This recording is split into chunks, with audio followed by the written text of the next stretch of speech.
Hello everyone and welcome. It's my absolute pleasure to introduce Jack Ma, Executive Chairman of the Alibaba Group. Jack founded Alibaba in his apartment in China in 1999 with a group of 18 co-founders. He was one of the first people in China to really understand the potential of the internet and has utilized it to help small businesses succeed in a global marketplace. Today, the Alibaba Group is the largest retail and mobile commerce company in the world, with more than 500 million consumers shopping on its marketplaces and tens of millions of businesses selling their products. The company has directly and indirectly employed created more than 30 million jobs. And Jack says the company is just getting started. He has ambitions of creating 100 million jobs and reaching 2 billion people. Jack also has a long history with the World Economic Forum. He first came to Davos in 2001 as a young global leader. He sits on the board of the World Economic Forum, and he recently joined the board of Global Shapers. We are so lucky to have Jack with us here today. Thank you so much for making time for the young communities within Davos. And can I please ask everyone to join me in giving Jack a very warm welcome. Thank you.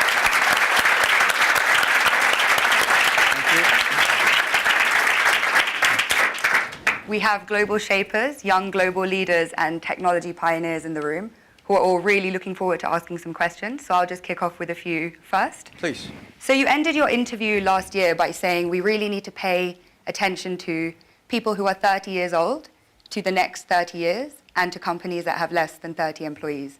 I turned 30 last year, so it was particularly welcome to hear this. And I think for many people in the room, they meet one or two of those categories. So in light of that, what are you most looking forward to and most scared of in the next 30 years? Yeah, we people are very lucky because we are in the area that the world is in a very big transformation because of the technology. I think we read a lot on the books that 200 years ago when the first industry have a lot of great people, and then 100 years ago, electricity revolution came, a lot of success people. So now the technology comes. This new technology will also create a lot of successful people, interesting careers. But honestly, every technological revolution comes is going to create a lot of social problems. And my view is the first technology revolution caused the First World War. Second technology revolution caused the Second World War. Now we're in the third. So what is going to happen?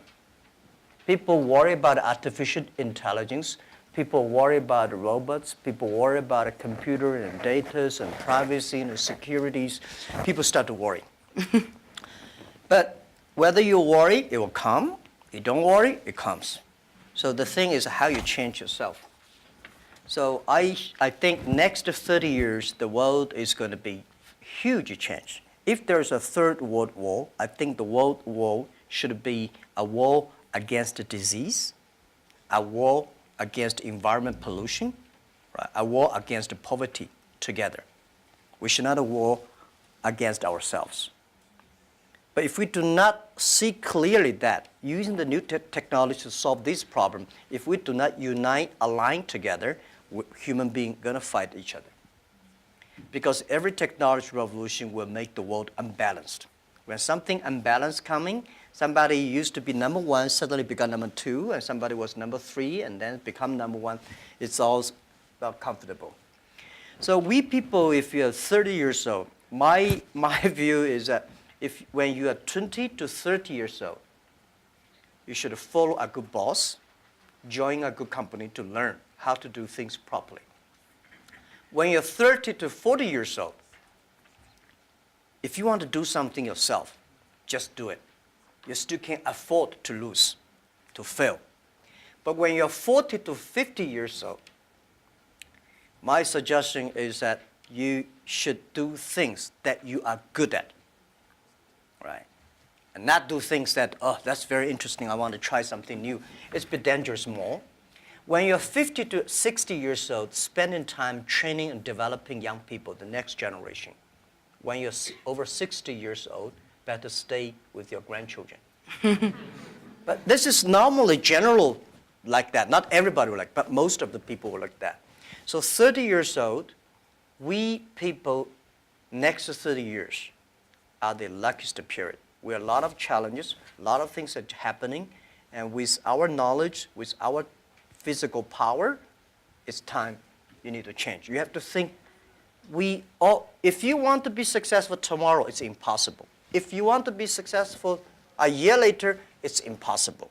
But if you want to win 10 years later, you have a chance. That is what I think. Wonderful. And moving on to a topic which is kind of impossible to ignore after 2017. So a third of all the people in leadership positions in Alibaba are women. But the picture elsewhere is a bit more bleak. And a friend of mine recently said something that has really stayed with me. Women are tired of empowerment programs, and we want power. In 2016, venture capitalists invested $58.2 billion in male-founded companies, while women received just $1.46 billion. And as 2017 showed, it was a year of sexual harassment scandals, the gender pay gap still exists, and unfortunately, the list does go on. So how do you think we can move beyond tokenistic gestures towards genuine gender equality? Yeah, that is very interesting. A few years, like 4 years ago, there is a journalist came to our company, and when he leaves, he asked me a question, why there are so many women in your company? And I never realized we have so many women in our company. I said, anything wrong? Today, we have a 49%, close 49% of the employees of our company are women. That's a lot for a high-tech company. It's not on purpose we hire women. We think they are great in helping us to grow. Alibaba is an e-commerce company. E-commerce is a service industry. To serve people better, you should have a service heart. We find that women doing much better jobs than men. And the second is that last century, people compete because of muscle. No, not this century is not muscle, it's the wisdom. And next is, I believe, if a person wants to be successful, you should have a high EQ. But if you don't want to lose quickly, you should have a high IQ. But if you want to be respected, you should have high LQ, the Q of love. So those three Qs put together, a lot of men, they have a high IQ but low EQ, and a very tiny LQ. Women, balance-wise, they're the best. If you want your company to be successful, if you want your company to operate with wisdom, with care, women is the best. In my company, we notice that women, they care others much more than men. Even our site, today on shopping site, e-commerce, we find women buy a lot of things.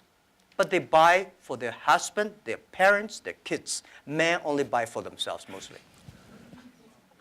Because you care, that makes you the difference. So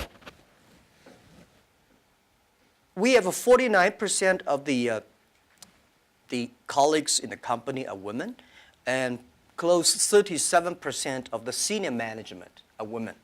We never feel anything wrong, and women, they sacrifice more. When they love it, they believe it, they continue to do it. So I think one of the secret sauce for Alibaba to be successful was successful in the past 18 years because we have so many women colleagues. And the other thing is that we feel so proud. And most of the time you see I go out, I never realize that when we count always 50% of women with my delegation, my team. Because we never think they're women, we think they're great colleagues. So if you try to say, now we got too many men, so we have to put some women inside, that's a disaster for both sides. So what would your advice be to companies that operate a little bit more on that quota-based system but seem to be not making progress or not having such kind of representation? When you have a quota-based, you must have a lot of women. You will never reach that. I think if a company full of men, trust me, this company cannot be sustainable, cannot keep on growing. Because just like a steel, if you don't put wood inside, the steel is too tough, it's easy to break. So when you have a woman and man in the same company, when something happens, the women are for example, one of the value for our company is that the number one value is customer number one, employee number two, shareholder number three. This is everywhere I go. Wall Street did not like my point, but this is what I said, you know.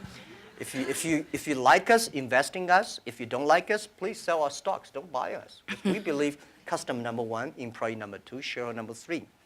But when we start to compete, men suddenly get very angry, and they start, and women always come and say, no competition, let's think about customer number one. Most of the women, they believe in the first day dream or first day love. Most of the men, easy to forget. I'm sorry, it's not say bad about men. This is statistic. This is statistic. This is why our company work the balance. And it's naturally happening. It's not like so a lot of people have a tendency, man is better in doing things. But we think that even if man is better, we still have to hide the woman inside. And then the women have enough women will hire people more. So this is how we did it. So I don't know how many high-tech companies in the world like us, 49% colleagues are women. We feel proud for that. As you should be, and I think it's a very strong message to send out to, like I say, other companies that have a range of reasons for why that's not the case, because clearly you've been able to build the most successful one with that being so. So you just came off stage after giving a talk about digital e-commerce and what needs to happen for small businesses and entrepreneurs to benefit from globalization. At a time when globalization once again is being questioned, is it really delivering for the most vulnerable? Is it delivering for people in the global south, etc.? So what is your message to people in this room kind of about globalization, really? I think globalization cannot be stopped. Nobody can stop globalization. Nobody can stop trade. And I believe if trade stops, war starts. Trade is the way to solve to dissolve the war, not to cause the wars. I think globalization did a fantastic job in the past 30 years. Enriched a lot of countries, but of course, caused a lot of problems, right? Young people did not have opportunities. Small business have not opportunities. Developing countries were neglected. But it's only 30 years. It's a baby. It's a growth. You have to improve it. If you do not improve it, then you kill it. It's easy. Most of the time, to kill something is much easier. So my beliefs, it's our generation's job. Today, we have a better technology. We have a better knowledge about globalization. And it's our generation's responsibility or opportunity to improve it. Tell me, how can you stop globalization? Now, artificial intelligence come, robots come. My grandfather worked 16 hours a day, and he said he was very busy. We work 8 hours a day. We said we are very busy. Our children may only work 3 hours or 4 hours a day for 3 days a week. I bet they will say, oh, we're very busy. Then when you work only 3 hours a day and 4 days a week, what are you going to do? You're going to travel around, right? You cannot stay in the home for a week. You will travel. 30 years ago, normal life, you visit 20 to 30 cities whole your life. 30 years later, in your life, you will visit 300 cities in your life because of mobile. How can you stop it? It's impossible. So thinking about that, the only thing is to improve it, to make it simple. Global trade should be simple, should be modernized, should be giving inclusive. Everybody have the opportunity. So my strong message is that, well, I feel sorry for WTO. They did a great job, but in the past 20 years, when you put the 200 government ministers in one room, how can they agree on something? Right? Because I don't like your country. No matter how good suggestion you have, I say no. But business people, even if we put 200 business people in one room, we will surely agree on something. And this is what I believe. The next generation of globalization should be inclusive, should create opportunities for young people to get involved. The first globalization in human history was controlled by few kings and emperors. Last 30 years, globalization was controlled by 60,000 big companies. If you're not among the big companies, if you're not in the big, powerful countries, you don't have a chance. The next 30 years, I bet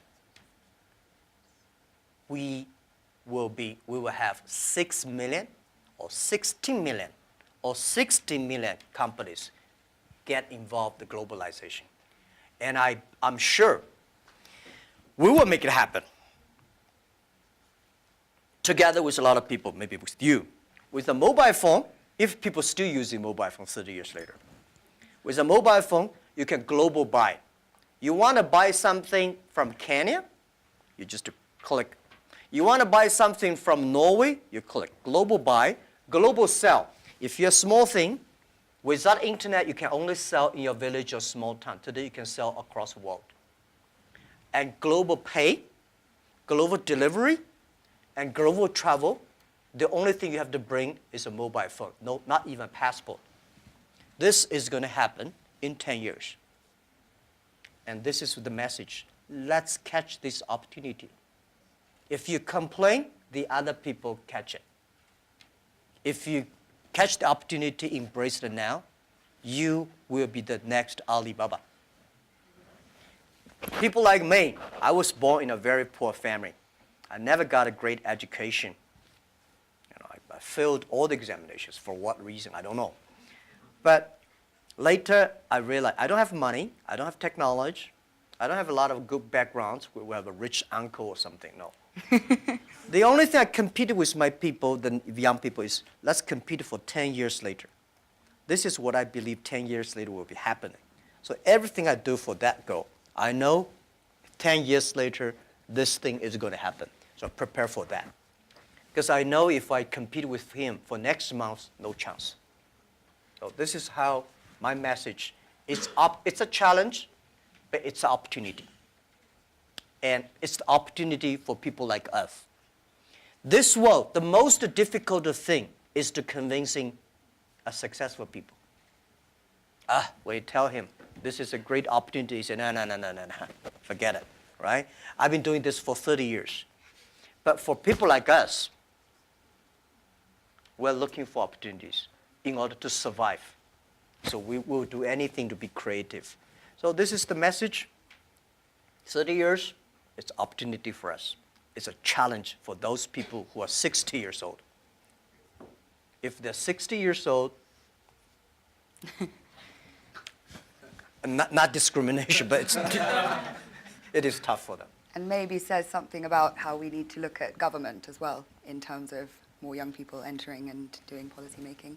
So if there are these 6 or 16 or 60 million businesses and we're all kind of hyper-connected, on a more fundamental level, do you think consumption is making us happy? Consumption? What do you mean consumption by making us happy? But through consuming, are we becoming happier through being more connected? Is that genuinely Yeah, driving of course, connection? consumption will make, without consumption, definitely we're not happy, right? But if the consumption may not be, the thing is that for me, people like me, people say, Jack, you are very rich, but I don't have time to spend money. And I know this money does not belong to me. When I have 1 million, 2 million, it's my money. But when you have 20 million, problem comes, you think the US dollar is going to devalue or English pound and the stock market is going to problem. When you're over $1 billion, that is the responsibility because the society trusts you, Kim. manage the money better. If you think that is your money, you'll get into trouble. This is what I always believe. How can a person have 20 or $2 billion? No matter how hard you work, you should not get to 2 billion or 20 billion. The money people put on you is the trust and credit you have. So you should spend money better than government. You should spend money better than the other people. Spend money on the right places. So consumptions, yes. And like a service industry, let me tell you one thing. The AI robots is going to kill a lot of jobs. Because in the future, machine. But we have to create modern service industry. Service industry is going to have. Service is got a lot about consumptions.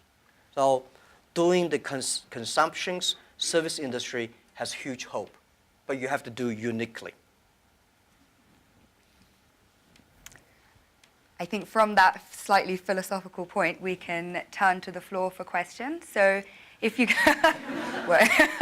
if you could please introduce yourself, say where you're from, please keep your questions succinct so we can take as many as possible and relevant for the whole group. Great, so would you like to go first? Hi, my name is Parv. I'm a global shaper from Chicago. And you just talked about philanthropy, and I'm curious if you could talk about how you see your role is changing in the giving space, particularly given the fractured world we live in. Yeah, I think philanthropy, it's not about helping others. It's about helping yourself. I had a huge debate with my colleagues. Several years ago, there's a big earthquake in China. And there was a big earthquake in Japan. So we donated I forgot their exact, like $20,000 to Japan, $10, $15 to China. And people say, why we donate that little? Because we have a lot of money. And my point is, no matter how much money you donate, 2 million, 20 million, that money compared to that is tiny. You cannot change a lot of things there. The thing you donate because you change yourself. When you change, the world is changed. You have to change yourself, right? And the next thing is that philanthropy is about action. It's about involvement. It's not about giving money. It's about to wake up people's consciousness. So I think, to me, I grow up, and my globalization is grow up in this place. Year 2001, when I was nominated as a young global leader, I had no idea what is Davos, where is it, and what is about a young global leader.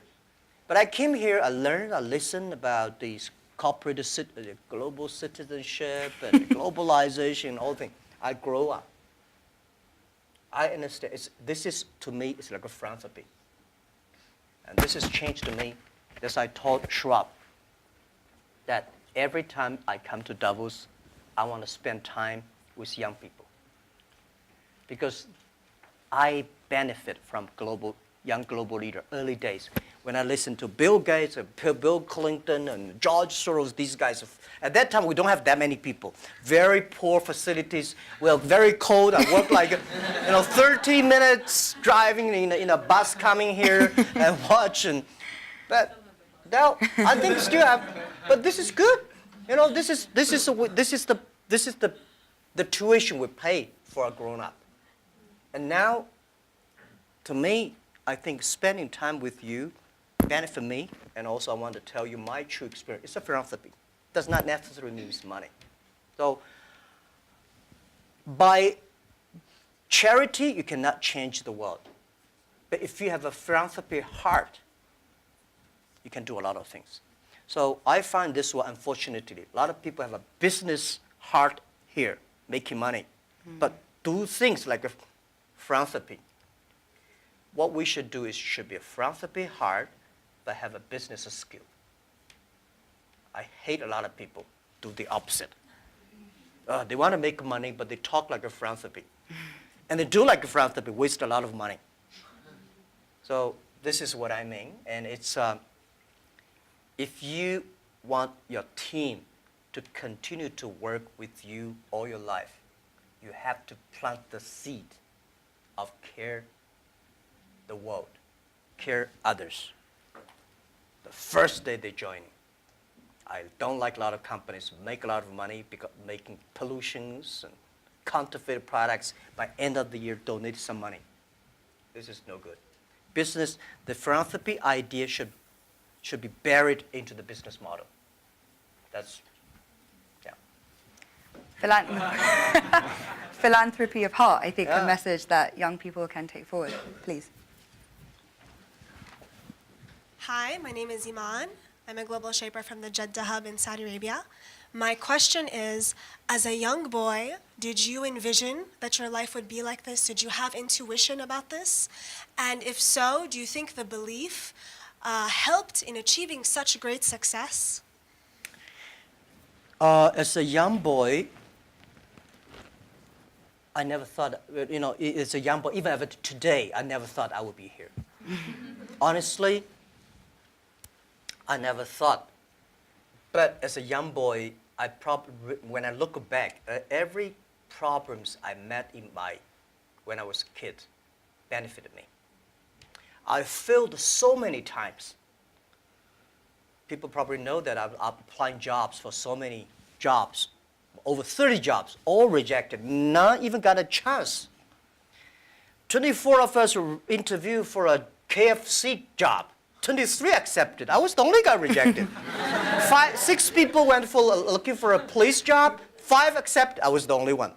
My cousin and I applied job as a server in a 4-star hotel in my city. We waited a long queue for 2 hours. He was accepted. I was rejected. So my mother looked at me, but I know this is a training course for me. Before my 30 years old, I'm a failure. People lose, but I never give up. I think there is an opportunity there. And then I was a teacher later. I graduated from university. I was a teacher in the university for 6 years. Number 5 year, I was elected the best teacher of my university, elected by students. So I said, everything I taught my students are the things I learned from books. What if I go out, spend 10 years, experience all the things, whether fail or succeed, I go back to teach again. That was my original thinking doing Alibaba. So I never thought I could be rich. I never thought I would be successful. I never thought we could survive for 18 years. And then we made it. The only thing that today we should do is share the experience and know-how, especially share the mistakes, suffers with others. My thinking is that, you guys remember, if you want to be successful, learn from the other people's mistakes. Don't learn from the successful stories. Successful stories they make, don't listen to that. There are a lot of reasons behind it. Just like I remember the first time Harvard Business School came to us, say, Jack, we want to write a case study for you. Yes, years 2001 or 2000. They came, they spent 1 week, and they write a report, and I read, I said, this is not me. And they said, this is you. I said, no, this is not us. He said, this is you. So they make up his sign, and the case study go up, and they start to teach in a lot of universities. The next 5 years, they invited me to go to the case study, and they always find a competitor of my company. And after every case study, Alibaba will die, that company will succeed. All the students agree. And actually, every 5 years, all the competitors die, we still survive. So how can you study this kind of a successful story? Learn from the mistakes, the other people. No matter how smart you are, you will encounter these mistakes. You learn from mistakes not because you will be able to avoid mistakes. You will able to, when these mistakes come, this suffer comes, you know how to deal with it, how to face it. The book I want to write, if I if I want, if I can. It's Alibaba 1001 mistakes. This is the most treasurable things that in my life. In my life, it's not how much we achieved. It's how much we gone through the tough days and mistakes. And this is what, if you start to think now, it would be good. So if you ask me when I was a boy, I never thought about that. Never. I Let's was go lucky as a to person. the back of the room. Yeah.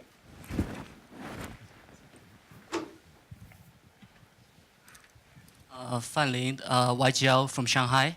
I know that you recently spent 100 billion RMB in deep tech research. I just wonder how you think of the future of deep tech and how that's going to influence humanity and creativity. Yeah. Thank you. I think technology, as a company, we invest 100 billion RMB, which is like 150, right? Or 15, no, yeah, 15 billion US dollars on researching for the high tech. As a company, I hope in the future we gain our profit because of our technology, not because of our size. So we have to invest in technology. But I don't like this kind of, there's a debate. Artificial intelligence, big data is going to threaten the human beings. I think artificial intelligence should support human beings. The technology should always doing something to enable people instead of disable people. When steam machine comes, when cars comes, people hate it. You know, today we think car is good. When the automobile when first was designed, people hate, especially this car, this horseman, right? They destroy every car they can see. So I would say, people like us, when we have the money, we have the resources, we have the young, all the excellent young people, we should spend money on the technology that enable people, empower people, make life better. So this is what we want to invest. And I think artificial intelligence, no matter how artificial intelligence is good, human being in the future compete with the machine on knowledge, you don't have chance. Computer is always going to be smarter than you are. When there's a car, forget about who runs faster. When there's a plane, don't think you can fly like a. When there's a computer, you know, computer is always smarter than you are. They never forget. They remember everything. They never get angry. They calculate faster. But computer can never be as wise as a man. What's the difference between smart and wisdom? My view is, a smart people see something the other people don't see. A wise people see something, he pretend he did not see it. A smart people know what he want. A wise people know what he doesn't want. A wisdom, the person with wisdom knows, only you know I don't want this. Then you know what do you want. So I think this is the money we invest to support human beings, not supporting Alibaba. This lab is open to the whole world. It's not supporting Alibaba at all. Yeah. Wonderful. So hi, I'm Saad, Global Shaper from the Islamabad Hub. I really want to know what you think about leadership. Is it something that comes from the heart when it comes to decision making as a leader, or is it something that that you have to take, you have to think through your mind as well, or is it a bit of both? Like as a leader, when you make decisions, would you go with something that you really feel about from your heart, or would you try to have a mix of your mind and your heart when you make decisions? Yeah, I think it's a good question. I've been thinking about that. First, it's your nature instinct. There must have something that you different. Second is you need training. You should be trained through all the tough experience, but still positive. I found out some great leaders in the world. They are always positive. They never complain others. and never complain. And they look at the things in a different view, like normal people. So I think people in my company, at the beginning, they don't like me because I'll always think about 10 years, 5 years. And then after we're working together for 3 or 5 years, they find, you're right. Then we got the credit rating. And as a CEO, one of the jobs, when everybody's happy, you have to see the unhappy things. When everybody's unhappy, you have to see the happy things. So leadership is nature, but you have to have train and learn. And I got my leadership upgraded in Davos. I see so many. Ali Enter Financing, how many people here know about Alipay? Thank you. Alipay's decision was made here.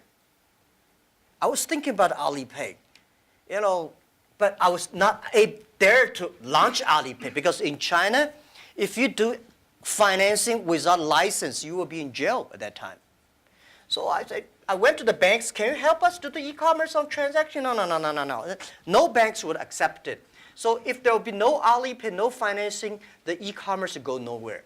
So year 2004, I was here. Listen to a speech by 2 state leaders about leadership. And this guy said, leadership is about responsibility. You believe it, but the people don't believe it. But if you think it's so critical, you should pay any price to do it. So that day changed my mind, and I called back to my team and say, let's launch it within 1 month. If somebody has to go to the jail, I go to the jail. Who will be the second one follow me? If I go, you continue, and you go to the jail, you go continue. That was called the leadership determination. And year 2004, I made the decision here, I called it back. And now today the Alipay launched, and it's so big, over 800 million people today using Alipay globally. This is called, yeah. Wonderful. Shall we take one from YGL to be fair? Any questions? Yeah, please. Hello, my name is Pablo from Costa Rica, YGL. And given your perspective of caring and being a trustee of all this, what do you do for self-care and also maybe within your company? Because earlier on, often you can cut through sleep or other things in a silly way, and you realize that if you plan for the long term, one also has to take personal care, be either mindfulness or prioritizing better. And how are you doing this, and how do you promote that in your company? Well, I'm lucky that I have 18 co-founders, and most of them are my students. When in my apartment, I told them my dream and my mission, and we videotape. Funny thing is that when Alibaba launched for the first day, I said, let's videotape everything. Every important meetings that we join together. The purpose is that someday, if we fail, we give the videos to the people to research why we fail. If we succeed, give the videos to the other people. So we have almost a whole house of videotapes. So the first videotape, I speak for 2 hours, and those guys look at me. Okay, so that's what you want to do? I said, yeah, this is what I want to do. I was the first. I know nothing about technology. I know nothing about management. I know nothing about, but the only thing is that you don't have to know a lot of things. You have to find the people who are smart than you are. My first way is always find people who knowledge on computer smarter than I am.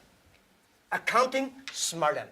For so many years, I always try to find the people smarter than I am. And when you find so many smart people, my job is to making sure the smart people can work it together. And then if smart people can work it together, it's easier. The vision, they will believe. Because if stupid people can work it together easily, Smart people can never work together. But smart people work together easily, they don't believe the vision. The people who believe the vision, but they don't work together. So very important is finding smart people, and my job is two things.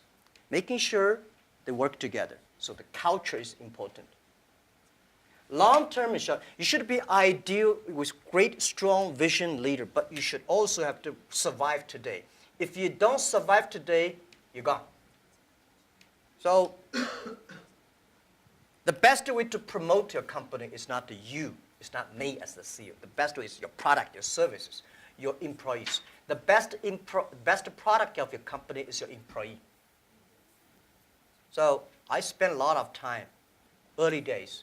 For the first 2,000 employees of Alibaba, I speak everybody for 1 or 2 hours when they're joining. I said, I will never promise you will be rich. I never promise you will be promoted. But I promise you'll suffer. I promise you will have a terrible life, and right? And all the terrible things I promise when you join this company. Right? But good things, if you promise good things, you are misleading them. Because I cannot promise myself. We know this is the future, but we are not sure that we will be there. But if we don't work together, we all will lose our job. So that's the thing. And they do always say, and I think I've experienced this myself, if you knew how hard it would be, would you do it? And it seems for you, a key part of leadership is leaving the ego at the door and being willing to hire people better than you, who you can then kind of empower to carry out your vision. Yeah. Wonderful. Yeah. Hi, I'm Iman from Global Shaper Jakarta Hub. How does your experience of being a teacher influence how you run the business today? And do you have any message for those who are working in education space? Thank you. How How does your experience of being a teacher in early days Oh. influence how you run the business today? Yeah. Let me tell you one thing.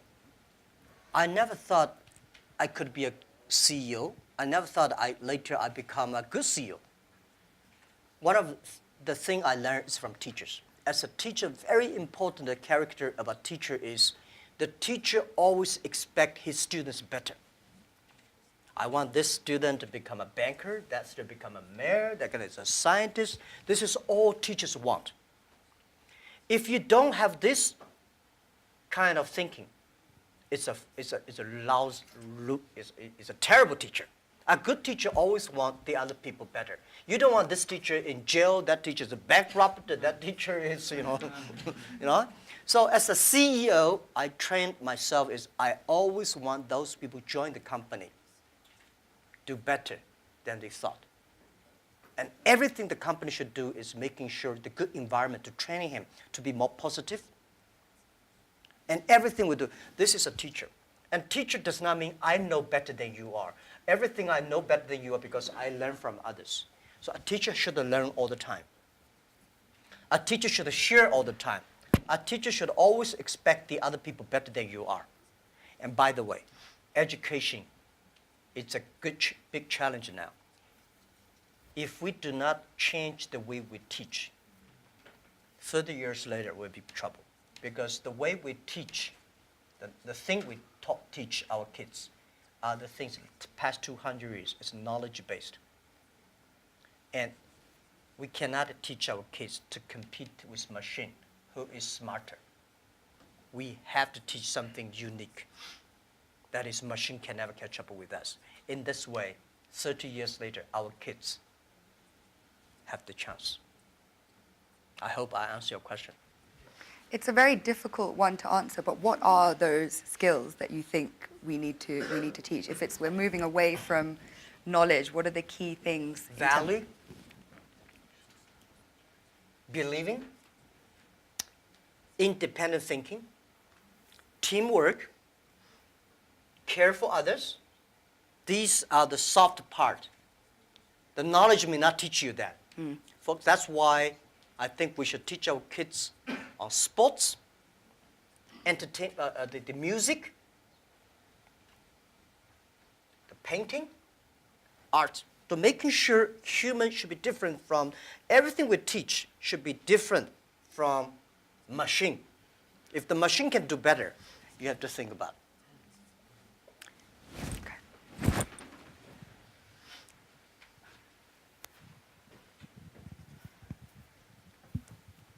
Hi, this is Hashim Al Musawi from Manam Hub, Bahrain. Talking about education and the fourth industrial revolution, we have been talking about people losing their jobs or they are not qualified enough with the skills needed. What are you doing for the people within your company to get up to date, to get continuous learning, to know what's the technologies needed for the future? Thank you. Okay, luckily I don't have to do a lot of these kind of things in my company because we are fighting every day for the future. We know if we do not work hard, Facebook or Google and Amazon, all these are going to do better, right? So this is why we are globalized. It's a competition globalized. But we know that it's not about technology competition. All the people today, not like 18 founders, we only have 2.5 people are engineers. Today we have more than 25,000 engineers. They are all smart people. They do much better job than the 18 years ago. But the only thing I want to making sure that these people have a philanthropy heart. Because the data we have, the technology we have, if they do not have a great heart inside, we are going to make disaster for the world. Google, Facebook, Amazon, Alibaba, these companies, we are the luckiest company of this century. And we have the if we're lucky, we have the responsibility that we should have a good heart to do something good. But on the other thing I want to say is about that making sure that everything you do is for the future. For example, you know about Singles Day? Singles Day, shopping day, November 11 is the day we created. Last year, that day, we sold 25 billion US dollars for one day. And for the first minute, over 70 to 80 million people rush inside to shop on the mobile phone. So you have to making sure the system is good enough. We have to finish 270,000 transactions per second. Can you imagine that? 270,000 transactions per second. If we do not have that kind of computing capability, the whole system will crash because we have several 100 million people waiting to pay the money. So this technology, we know why we do this for one day, because we want to test the technology. This technology should be inclusive.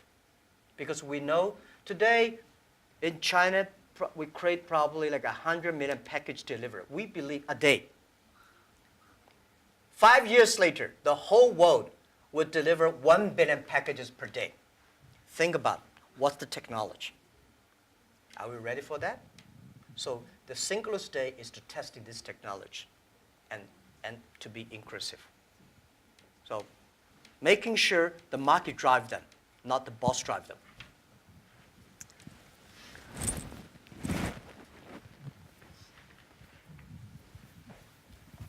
Thank you, Harry. Thank you, Jack. Jesus Cepeda from Mexico, from the Monterrey Hub, Global Shaper. We have been talking a lot about our generation, and I really like the conversation about 3 years before, 3 years after. Actually, I have been hearing these days that we haven't had this snow in 30 years here. So the question is going to a quote of Professor Schwab. He said a couple of months ago to the Global Shapers that we're the first generation that is going to suffer about climate change, and we are the last one that can do something about it. So with your teaching passion, what are the 3 things that you are saying to educate the 10 million employees or the 100 million employees or everyone who's looking at this video to develop an environmental mindset, a spiritual mindset, a non-fragmented world mindset? Okay. First, let me say this. Every disasters, the environment disasters, is a reflect of human heart today. Because when we need too much, we destroy a lot of things. I think the human being today, the past 200 years, because of knowledge-based technology or knowledge-based training system, all we want to do is get more. We want more things. We go to the moon, we go to Mars, we go this, we always outside looking. We human beings never inside looking. If you don't have the inside looking, you will never be wise. If you're not wise, you never know what you don't want. Today, human beings get much more than they expect they should have. So the environmental pollutions, the whole thing happening is because human beings become greedy, become arrogant. So this is why the big data, the data technology is trying to understand the inside of human. What is the data? Is the human behavior. A lot of people, trust me, the machine will know you better than you know yourself. Have you seen some movies? Some gamblers. You know, they're great. They look at the eyes. If he got a good card, this eyeball will shake. But normal people don't see it. The machine see all the details. Machine know you better. So what I would say is that in the data period, human being next to 100 years, human will know, try to understand inward looking. We will see a lot of ugly things of ourselves. When knowledge-based outward looking, you see the ugly things of the others and good things. When you look inside looking. This is Chinese philosophy. Chinese people, our believing is always inside working. We're supposed to have inside checking every three times a day. But not really. If you can really do that, you can do that. Then you'll be good. So for environment, you're right. If we do not make action, take action, all the money you make will spend in the hospital, medicine. Our kids will be in big trouble. So let's fix it. And first fix our heart, fix our know-how, and fix our belief. When you have a belief, when you have a religion, when you have a value, it's better. So I think this is what I concerned me. This is what I think the young people should always have, the value, the mission. If you have something you believe in your heart, then it will be different. This is what next 30 years education should be focused on. We have time for one last brief question. Karuna?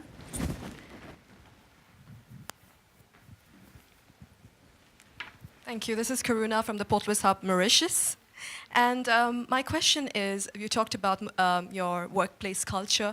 I'd like to have one or two examples, if possible, of how do you motivate your employees. And I'd like to throw in a last question is, how much do you sleep? Because this is such a controversial topic and I keep hearing different versions. Thank you. What do you mean keep the different versions? Some people say you don't need sleep. I've heard CEOs sleep only 4 hours. I've heard CEOs sleep only 3 to 4 hours, and whereas I've heard you need at least 8 hours. So yeah, I'm a bit divided, and I'd love to know your secret. Thank you. Yeah. How do I motivate, incentive or motivate my colleagues? You have to find the people that can mobilize themselves. It's impossible to encourage a negative person. So the people you hire, the people work together, they have to be, or you cannot, we have 65,000 employees now, you cannot hire all of them that positive, but at least the people work with me. My management, leadership, several areas, they have to be positive. They have to know to incentive the others, because I cannot incentive everybody. And making sure the culture. So I think it would be very painful for me to talk to my vice president, and he need to be incentivized and mobilized every time, right? This won't work. If he does not know how to incentivize or mobilize his people, it's better. I don't think he will be the vice president. He should be a good engineer, good designer, but not a good leader. A good leader should know help, but not by only money. Most of people incentivized or mobilized not because you give them a lot of money. You give them respect, trust, appreciation, and correct, heartful advice. When you come to my meetings, internal meetings, you will be shocked because we are not like a lot of the other Chinese company. The boss say, everybody listen, take notes, and go down. We are like a war room. We make decisions based on whose voice is louder. Right? Early days, we fight and talk, and then making sure everybody speak up. Right. So this is also a way of mobilize and incentive. There are a lot of ways, and different people have a different way to send incentive. So this, how much time I sleep? Yeah, I have a problem. I mean, I sleep not very short, but not good. And I don't eat a lot. This is something that I was curious. I don't eat a lot. I'm a very picky on the food. And I don't know, sometimes I would love to see what the things that make me work like that. But for sure, that if I suddenly give me 1 month vacation, I'll collapse. I think there'll be something in my heart, maybe the mission. At the beginning, it's a mission of 18 people. Today, we have 65,000 people. They all believe the mission.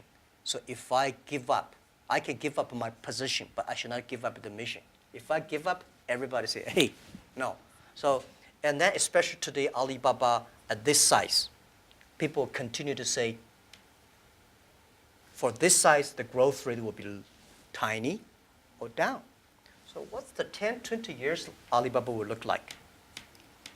If you want to still be greater or triple our size, what the direction? How to do it? So I spend a lot of time thinking. And I love to think. Good thing is I have a good team now. I think, I do the talk, they do the work.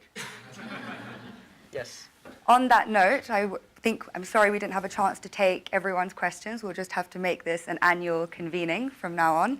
And I hope you can all join me in thanking Jack for his strong message of youth, inclusivity, particularly in the context of trade, and how we should all take time to look inside ourselves, cultivate our wiseness, because that's how we'll differentiate ourselves from machines.